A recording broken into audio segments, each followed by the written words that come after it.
What is up? Terry Connick here today, and today we're going to do some more George Carlin. This one is 10 Commandments, and let's just hop into it. Now, folks, here's something else I got a problem with. The 10 Commandments. Here's my problem. Why are there 10? You don't need 10. I think the list of commandments was deliberately and artificially inflated to get it up to 10. It's a padded list. Probably. Here's what they did. About 5,000 years ago, a bunch of religious and political hustlers got together to try to figure out how to control people, how to keep them in line. They knew people were basically stupid and would believe anything they were told, so they announced that God had given them some commandments. Up on a mountain, when no one was around, God had given them the 10 Commandments. But let me ask you this. When they were sitting around making this shit up, why did they pick 10? Why 10? Why not 9 or 11? I'll tell you why. Because 10 sounds official. 10 sounds important. They knew if it was 11, people wouldn't take it seriously. So what, are you kidding me? The 11 Commandments? Get the fuck out of here. But 10 sounds important. 10 is the basis for the decimal system. Seems it's a decade. It's a psychologically satisfying number. The top 10, the 10 most wanted, the 10 best dressed. So having 10 commandments was really a marketing decision. It makes sense. It makes sense to me. It's clearly a bullshit list. It's a political document artificially inflated to sell better. I'm going to show you how you could reduce the number of commandments and come up with a list that's a little more workable and logical. We're going to start with the first 3, and I'll use the Roman Catholic version because those are the ones I was taught as a little boy. I am the Lord thy God, thou shalt not have strange gods before me. Thou shalt not take the name of the Lord thy God in vain. Thou shalt keep holy the Sabbath. Right off the bat, the first 3, pure bullshit. Sabbath day, Lord's name, strange gods. Spooky language. Spooky language. True that. Designed to scare and control primitive people. This is exactly what I was about to say. Superstitious nonsense like this applied to the lives of intelligent, civilized humans in the 21st century. You throw out the first 3 commandments, you're down to 7. Next, honor thy father and mother. Obedience, respect for authority. Just another name for controlling people. Yeah. The truth is, obedience and respect should not be automatic. They should be earned. They should be based on the parent's performance. Parents' performance. Yeah, some parents are shitty. Right? If you have shitty parents, do you want to fucking... Some parents deserve respect. Most of them don't. Period. Oh. You're down to 6. Now, in the interest of logic, something religion is very uncomfortable with, I know, I'm going to jump around the list a little bit. Thou shalt not steal, thou shalt not bear false witness. Stealing and lying. Well, actually, these two both prohibit the same kind of behavior. Dishonesty, stealing, and lying. Yeah. So you don't need 2 of them. Instead, you combine them and you call it, thou shalt not be dishonest. And suddenly, you're down to 5. And as long as we're combining, I have 2 others that belong together. Yeah, they try to extend that list. Thou shalt not commit adultery, thou shalt not covet thy neighbor's wife. Once again, these 2 prohibit the same kind of behavior, in this case, marital infidelity. The difference is coveting takes place in the mind, and I don't think you should outlaw fantasizing about someone else's wife.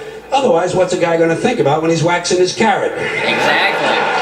You're not going to whack off to your wife. But marital fidelity is a good idea, so we're going to keep the idea and call this one, thou shalt not be unfaithful. And suddenly, we're down to 4. Hey.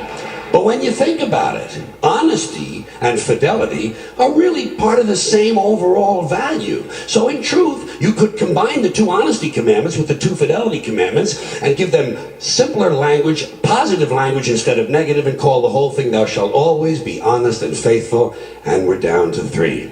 Thou shalt...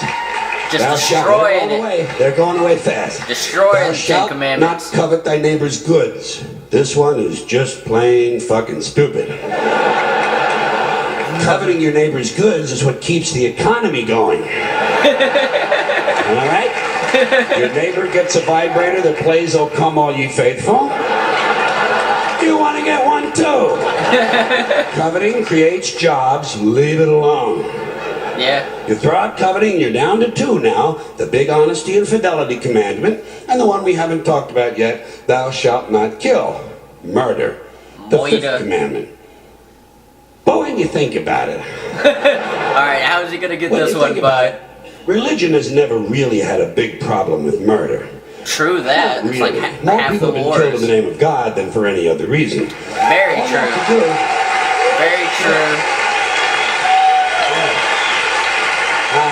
That shit happens. All you have to do is look at Northern Ireland, the Middle East, Kashmir, the Inquisition, the Crusades, and the World Trade Center to see how seriously the religious folks take thou shalt not kill. The more devout they are, the more they see murder as being negotiable. Yeah. It's negotiable.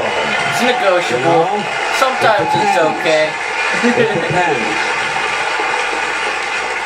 It depends on who's doing the killing and who's getting killed.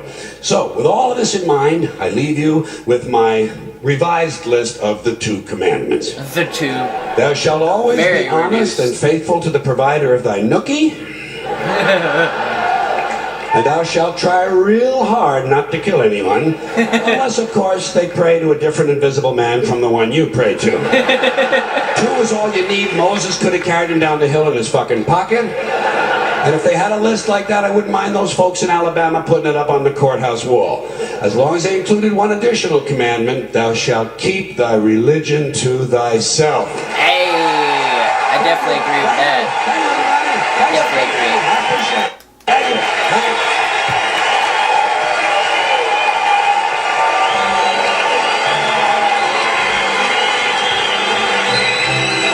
They do it. Putting some shirt on.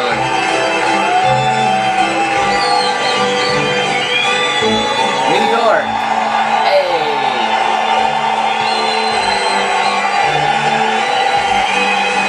I'd like to visit New York.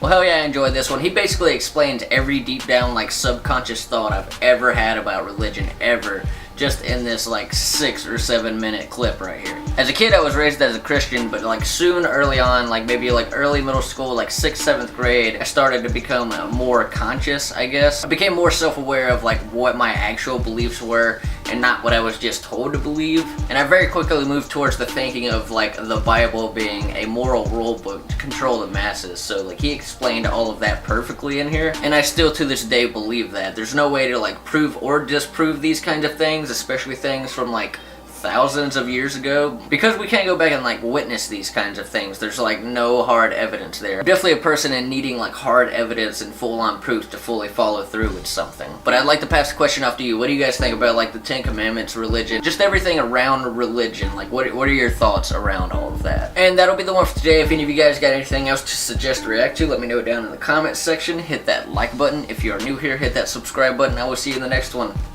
Peace.